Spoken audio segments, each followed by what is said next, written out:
So yun, ang ating pong pagbubulay-bulay, ay take tayo ngayon, ako po ang ang ating pong paksa ngayong gabi ay tapat at mabuting katiwala ng Ebanghelyo.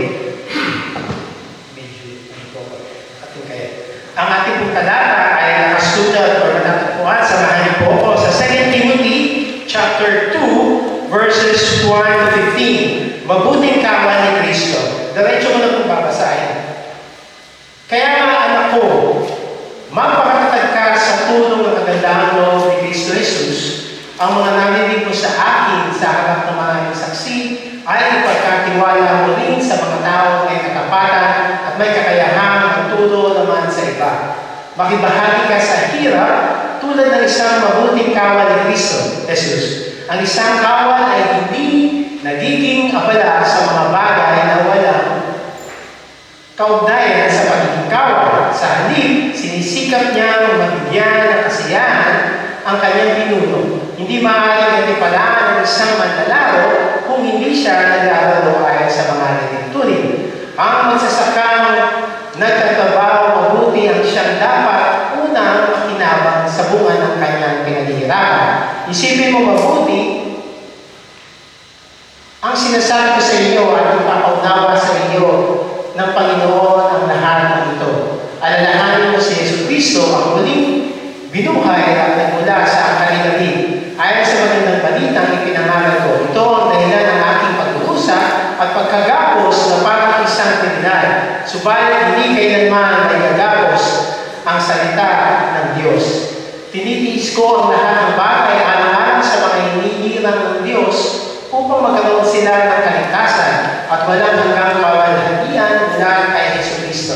Totoo ang kasabihan ito, kung tayo'y namatay na kasama ni Yesu Cristo, mabubuhay din tayo kasama niya. Kung tayo'y nagtitiis ng hirap sa mundo ito, maghahari din tayo kapiling niya. Kapag itinakwil natin siya, natakwil niya din tayo. Kung tayo man ay hindi tapat, siya ay nananatiling tapat pa rin sapagkat hindi niya maaaring itakwil ang kanyang sarili. Ipaalala mo sa kanila ang mga bagay na at pagbilinan. Ipaalala mo sa kanila ang mga bagay nito at pagbilinan mo sila sa pangalan ng Diyos na iwasan nila ang mga pagkatalo tungkol sa mga salita na walang kabuluhan at walang ibinubong ng mabuti. Sa halip,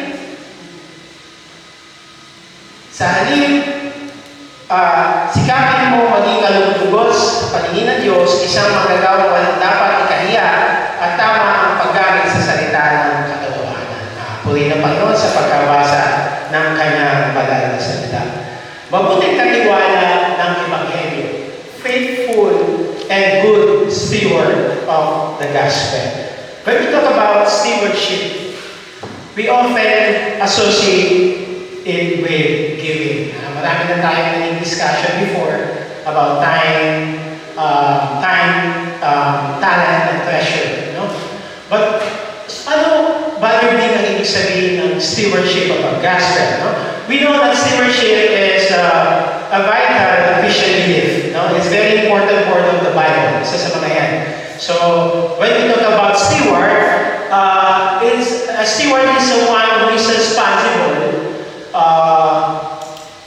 for something, for someone. Hindi siya ang may-ari. Hindi ka kapag steward, no? So, we all know that the Bible says that God is the owner of everything. So, lahat tayo ay steward ng kanyang mga nilikha. Creations, body, and then yan, ating mga talents and time. So, the question is, ano ang stewardship of the gospel? Allow me to share this short story about this farmer, isang magsasaka. Bawat everyday, gumigising siya ng maaga, pupunta siya sa bukid. No? Siya ay inatasan na mamahalan ng isang malaking bukid. Pagdating niya sa bukid, inaayos niya ang kanyang pag-aaral. Hindi pa sinisikatan ng araw ay nagsisimula na siya magbungkalan ng lupa, matigas na lupa. Hindi niya alam kung ano kanya haharapin, isang maulan na araw o isang mainit. Pag dumarating ang bagyo, naman ang tag-init, natutuyo ang mga pananim. Sa kabila ng ito, ang magsasaka ay nagpapatuloy. Araw-araw umaasa siya na darating ang pag-asa na meron siyang oras na mag-aani. Pag dumating ang ani-ani, ang porsyento nito o ilan nito ay binibigay niya sa kanyang amo. Ang iba naman ay binabahagi niya sa kanyang pamilya, sa kanyang kabaryo, at iba sa kanyang mga kapitbahay. Tulad ng isang magsasaka, siya, ang inuuna niya ay hindi ang kanyang sarili. Hindi ang pagpapagaan ng kanyang kahirapan ay binabahagi niya sa mga nakakahirap, mga mamahirap. Mga kapatid, ganito tayo bilang isang mananampalataya. Hindi tayo ang may-ari, pero tayo ang pinagkatiwalaan ng ating Panginoon. Tayo ang magtatanim nito sa puso ng iba. Tayo ay sadaling manalangin, mahal ng Diyos. Pinupuri ka namin, sinasabakan namin salamat sa pagkakataon na kami po ay papatuloy sa kailangan bilang at alam namin na kalamahan po ay gagamitin nyo at ang Holy Spirit ang sumama sa akin upang maipalaganan ko ang mga banal na salita. Tanging mga kagustuhan nyo lamang po ang aking mahindi at alam ko po ang bawat kapatid na nandito at hindi namin kasama na hindi ay maisa puso at alam namin ito ay magdudulot ng kabutihan sa bawat isa.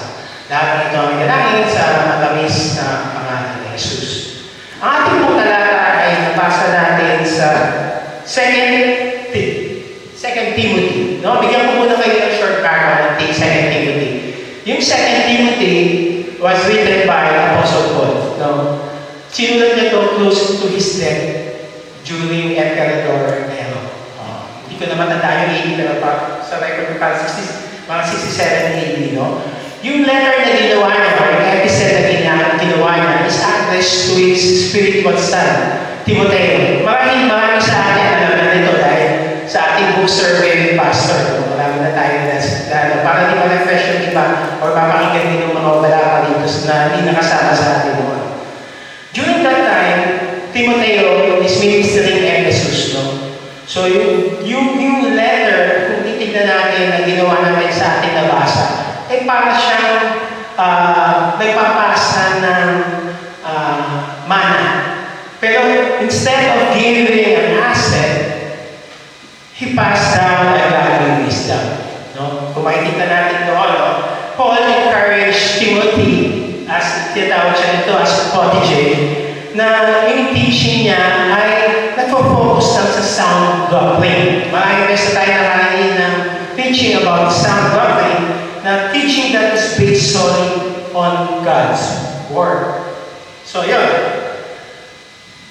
Sa ating na pag-aralan, makikita natin, alam natin na si Apostle Paul at ang mga alaga ng Diyos ay mga inalagang katiwala ng Ebanghelyo. Sila ay hinarapan at pinagkatiwalaan na ipangaral ang Ebanghelyo sa atin, sa lahat ng tao. Sabi nga sa 1 Thessalonica 2:4, sapagkat pinarapat ng Diyos na ipagkatiwala sa amin ang magandang balita, nangangaral kami sa iyo, kundi upang bigyan kasiyahan ng tao, kundi ang Diyos na nakakasiyasa sa ating puso. Hinihayag ni Pablo ang kanyang maalab na pagsunod sa Panginoon bilang mabuting katiwala ng Ebanghelyo. Sabi niya sa 1 Corinthians 9:16-17, hindi ngayon nangangaral ako ng magandang balita, ay maaari na ako magmalaki, sapagkat iyan ay tungkuling inianak sa akin. Sumpain ako kung hindi ko ipangaral ang magandang balita. Kung ginagawa ko ito ng usang loob, ako'y may naasahang kabayaran. Ngunit ginagawa ko ito bilang pagtupad sa tungkulin ipinagkatiwala sa akin. Ang pagiging mabuting katiwala ng Ebanghelyo na pinakita ni Pablo kay Timoteo ay ang layunin niya noong time na ito ay kanyang matinding pagkabahala sa sitwasyon ng iglesia during that time. No? Na matinding inuusig ni Emperor Nero. Kaya makikita natin sa sulat, I was able to add yung list. No? Sa sulat or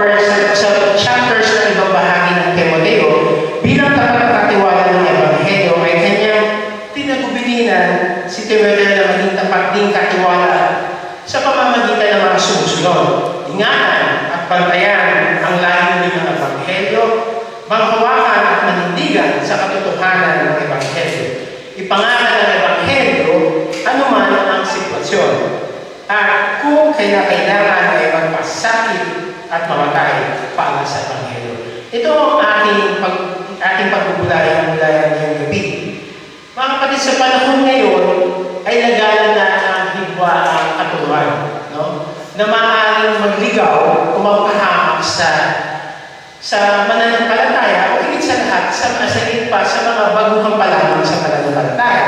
So, sa diwang ito, pinaunawa ni Pablo kay Timoteo ang mga prinsipyo ng pagiging mabuting katiwala ng Ebanghelyo.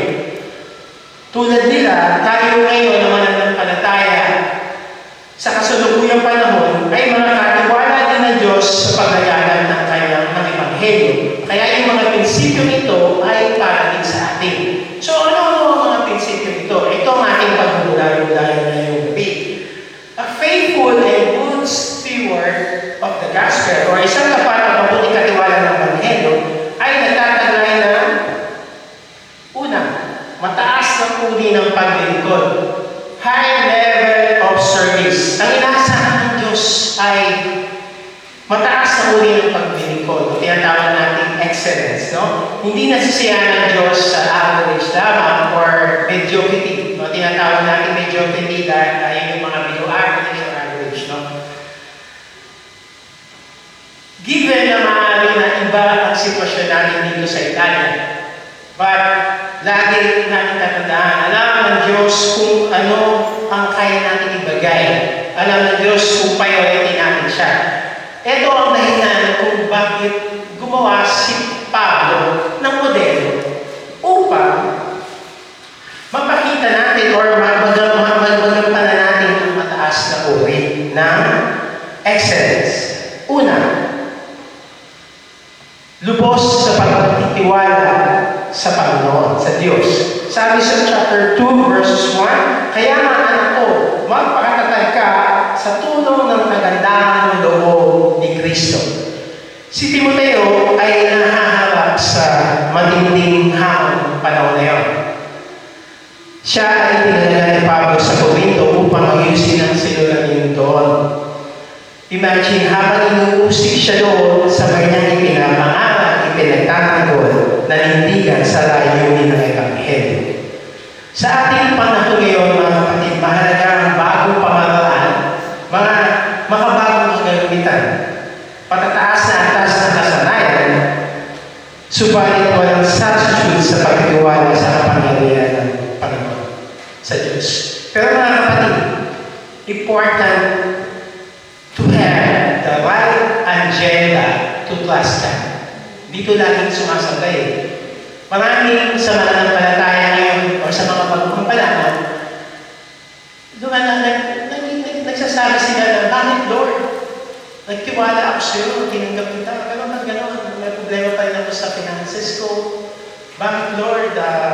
Tagal ko lang naghanap ng work, hindi pa rin ako makatanggap. Mga kapatid, understanding the gospel is more than that. No? Hindi natin pinagkakatiwalaan ng Diyos para paglingkuran tayo. Pinagkakatiwalaan natin siya para paglingkuran natin siya. So, ang tanging susi ng tagumpay ay ang lubos na pagtitiwala sa biyaya ng Panginoon. Ito ang grace of God. Ito ay maghahatid ng ekselenteng paglilingkod bilang tapat na katiwala ng Diyos sa paglalaganan ng ibang heaven. So, yun po yung una, no? Pangalawa, modelo para ma-meet natin yung mataas na uri ng paglilingkod, pagpasa sa katotohanan na nakahalaga sa Ebanghelyo. Sabi sa verse 2, ang mga narinig mo sa akin sa harap ng maraming saksi ay pinagkatiwala mo din sa mga tao na may katapatan at may kakayahan magturo naman sa iba. Sa talata nito, tinuro ni Pablo ang talata ay pansin natin ang 4 na henerasyon, no? Ang nakakapaloob. Si Pablo, pinasa niya kay Timoteo, sa kanyang mga tinuturuan at pinasa naman ang tinuturuan ni Timoteo sa kanila namang tinuturuan. Nangangahulugan ang isang matapat na katiwala ng Ebanghelyo ay walang patid na pagpasa ng katotohanan na nakalaga sa Ebanghelyo at sa kabuuan ng salita ng Diyos. I would like to acknowledge yung ating youth. Kukunti lang sila ngayon, pero palakpakan po natin sila. Higit sa lahat, palakpakan po natin ang mga magulang na nandito po. Palakpakan po natin ang mga spiritual leaders sa pangunguna ng ating mga pastor. Palakpakan po natin ang ating Panginoon. At tayo po dito sa church ay nakasama na dumala. Tandaan natin mga kapatid na ito ang isang pangunahing layunin ng mabuting katiwala. Na lagi nagulang ating mga spiritual leaders na unahin natin ang malalapit sa atin. No? Marami na tayong programa, invitations, fellowship, no? Pero yan ang mahalaga. Passing on the truth contained in the gospel.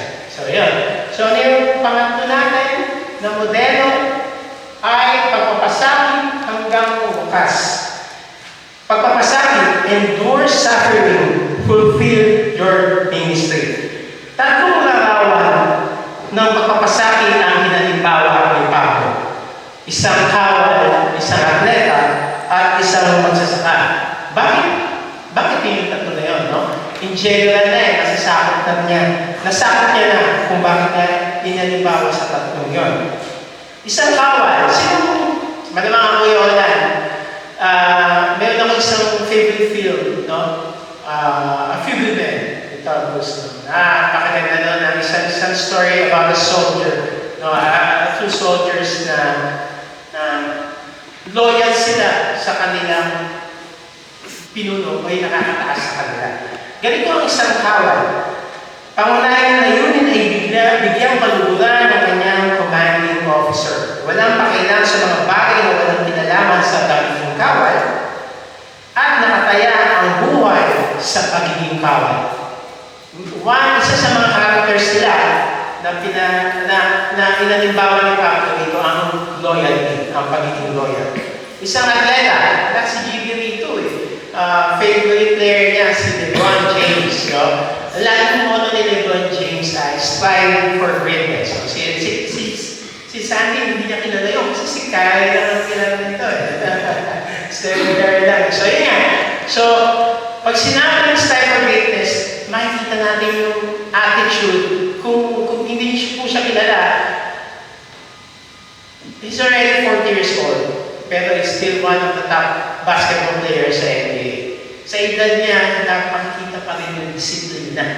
No? Yung disiplina na yun ay nagtagal ng 20 taon sa basketball. Nananatili siya top, hindi man siya top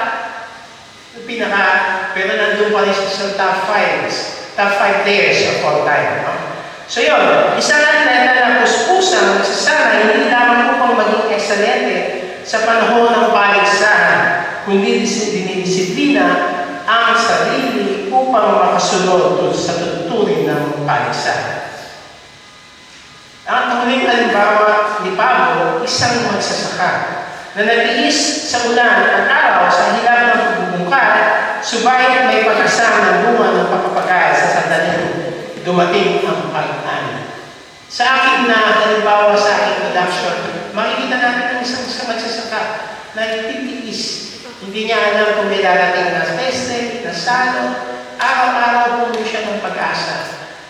Hindi siya mayari, pero ginagawa niya yun upang ibahagi sa mga marami. Mga kapatid, itong modelo ni Pablo na ito na pinakita para ma-meet ang mataas na uri ng paglilingkod. Tulad ng isang kawal na ang isang loyal na katiwala ng Ebanghelyo ay nagbibigay kaluguran sa Diyos bilang kanyang pangunahing layunin.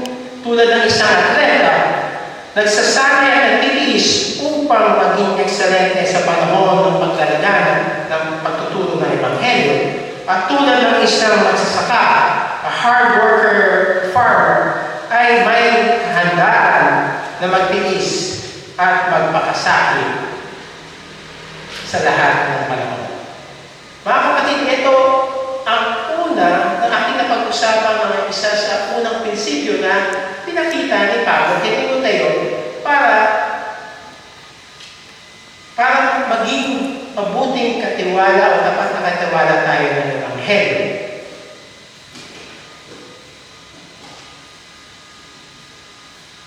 Okay. Ang isang matapat at mabuting katiwala ng Ebanghelyo ay nagtataglay ng dakilang motibasyon dahil kay Kristo. Great motivation because of the cause of Christ. No? Sino pong nakakilala kay William Tyndale? Hindi ko matandaan ko na sigurado kilala ito din pang ng pastor. Sino pong nakakilala? Okay, maganda, hindi ko rin po siya kilala. Pero po sa aking pagkaaral, aking po na ako ay naantig sa kanyang pananampalataya at katapangan. Medyo mahaba yung story pero magugustuhan nyo ito. Si William Tyndale ay isang scholar sa Inglaterra. No? Siya po ay bihasa sa wika. Marunong siya sa wikang Griego at Hebrew. Magaling din siya lalo sa salitang Latin at English. Bilang sa kanyang katalinuhan, siya ay may panindigan. Ang panindigan niya na ang salita ng Diyos, ang Bible, ay dapat maunawaan ng kahit ordinaryong tao, pangkaraniwang tao. Noong panahon na yun, noong 1500s, ang Biblia ay hindi pwedeng isalin sa English. No? Kaya English kasi, ang intention ni Tyndale, kasi nga Inglaterra, no? Ang bansa ay primary language nila is English. Ang simbahan noon, ang tinatanggap lamang na version ay Latin. No? Yung mga marunong ng Latin ay yung mga pari at mga scholar lamang. So yung mga ordinary tao ay nakakakinig o nakukuha ng information sa mga pari. Wala silang kakayahan na basahin ang Biblia sa kanilang dila. Sabi niya nga, para kay Tyndale, palito, kung kalooban ng Diyos, ang isang batang nag-aaral sa bukid ay mas maintindihan ang salita kaysa sa isang pari. Mga kapatid, yan ang kanyang pangarap, na kahit pinakasimpleng magsasaka, kahit ang pinaka-ordinary tao na makikinig at makabasa ng Ebanghelyo sa kanyang sariling wika ay magagawa ito. Ngunit hindi naging madali ang naging sitwasyon ni William Tyndale. Kasi kasama pala siya po ay tinaguri ang rebelde ng simbahan. No? Siya ay pinaratangan, tinulis at napilitang tumakas ng Inglaterra upang ipagpatuloy ang kanyang salin. So lumabas siya ng Inglaterra, nagpatuloy siya sa kanyang pagsalin, at sa tulong ng mga naniniwala sa kanya, naibalik ito sa pamamarang patago. Pinalagay sa mga pagkain, sa mga na hanggang makarating ito sa Inglaterra, pabalik ng Inglaterra, at unti-unti nagbubunga ang kanyang pagpapagalo, kanyang pagsisikap. Dahil ang translation niya ng English nakakarating sa mga ordinary tao. Ngunit,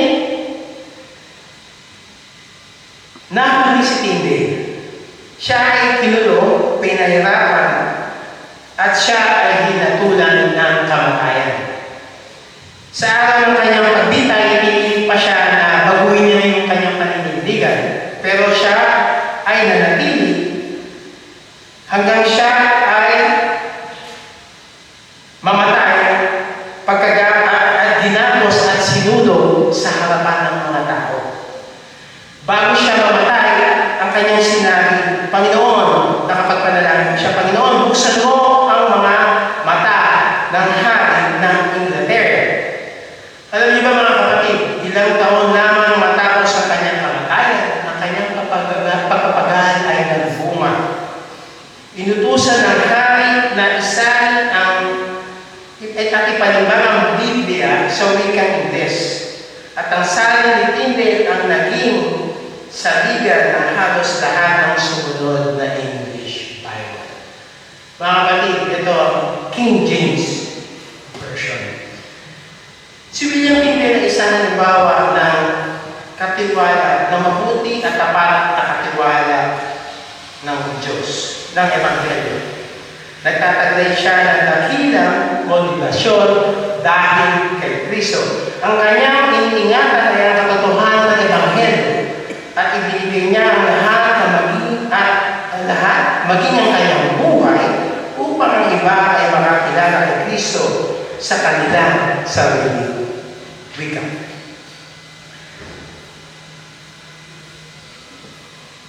Nagawa ito ni William dahil sa motivasyon niya sa krus ng Panginoon.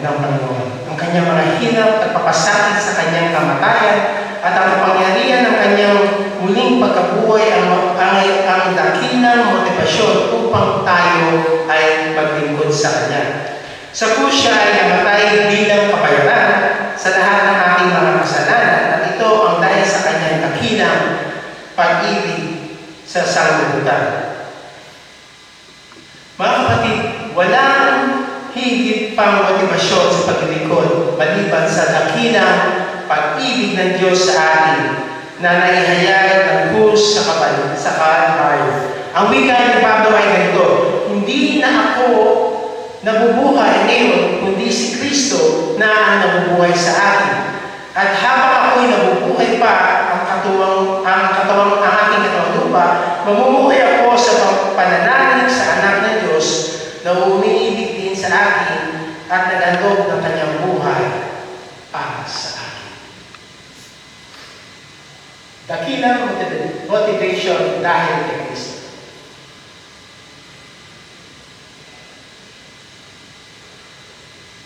Ito na yung aking nabasa kanina. Susunod po at ang muli, ang isang matapat at mabuting katiwala ng Ebanghelyo ay nagtataglay ng kakayahang galing sa Diyos. Ability and wisdom from God. Ang larawang ipinakita ni Pablo sa talatang ito ay isang kasanayan ng may halimbawa sa isang kasanayan o isang karpintero or tent maker sa larangan ng kanilang pagsusukat at ng materials. Nitong nakaraang summer, nabigyan po kami ng pagkakataon ni Mama na makapag-camping kasama ng aming mga kaibigan sa Switzerland. So, makita niyo naman yung aming mga photos. No? So, yun. Naunod ko ng sinabahan niya, naunod sila, iba pa namin kaibigan, nagsimula sila na mag-set up ng tent. No? Na-set up nila ng mabilis dahil sa tuloy namin ng maayos. Kinabukasan, dahil pagpunta ako, dumating ako ng late. So pagdating ko doon, lahat ng kalalakihan ay tinulungan ako sa pamumulang ko ni Valerie. No? Habang sineset up namin ng tent, na-appreciate ni Valerie at nung yung tent namin kasi sakto-sakto yung mga sukat, maganda yung pagkakagawa, maganda yung materials, maganda yung ano. So, yung simple na ability na yun ang importante. Yung accuracy. Na kailangan ng pagsusukat ng accuracy upang walang masayang na materials tulad ng kahoy para sa karpintero at magandang fabric para sa mga gumagawa ng tolda o tenda. Hindi ka muling uupahan ng nagpapagawa ng bahay o weles kung marami kang na-aksaya materials sa paggawa ng mga ito. No? Obviously, no? Isa sa mga hinangaan ko pagdating sa accuracy ang Kuya Roland.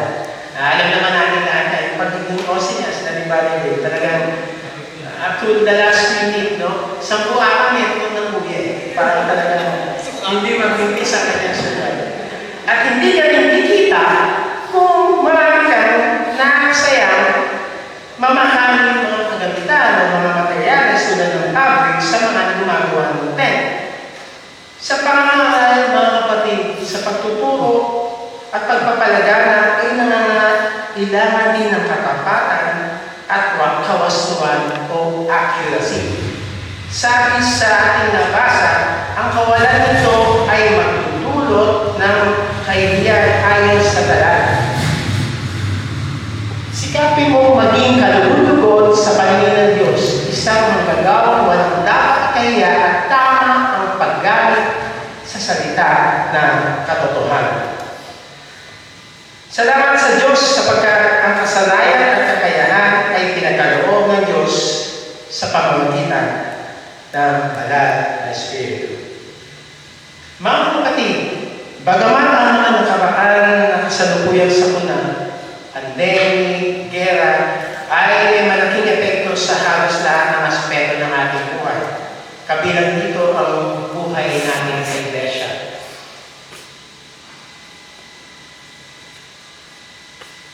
Ang ministeryo ng pangangaral at ebanghelyo ay hindi kailanman mahadlangan. Gumawa tayo ng pamamaraan para magpatuloy lumago ang ating iglesia.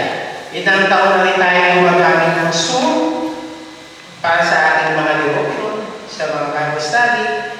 Nagkaroon tayo ng one Sunday fellowship sa lokal. Nagpapatuloy ang ating social concern, financial and medical support, maraming pag-iba. Naniniwala tayo na ito din ang provision ng Diyos sa atin. Napatunayan natin na mas lalo umintig at alam ang ating pagnanasa na ay pangalan ang salita ng Diyos.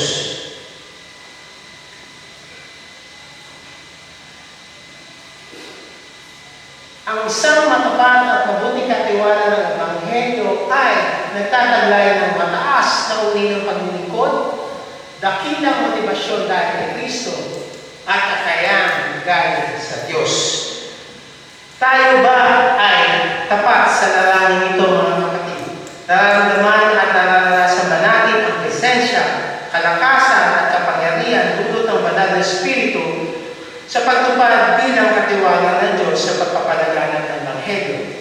Nagbubunga ba ang pagiging katiwala ng Ebanghelyo sa atin? Mga kapatid, tanggapin natin ang hamon ito sa kapurihan ng Diyos. God be the glory.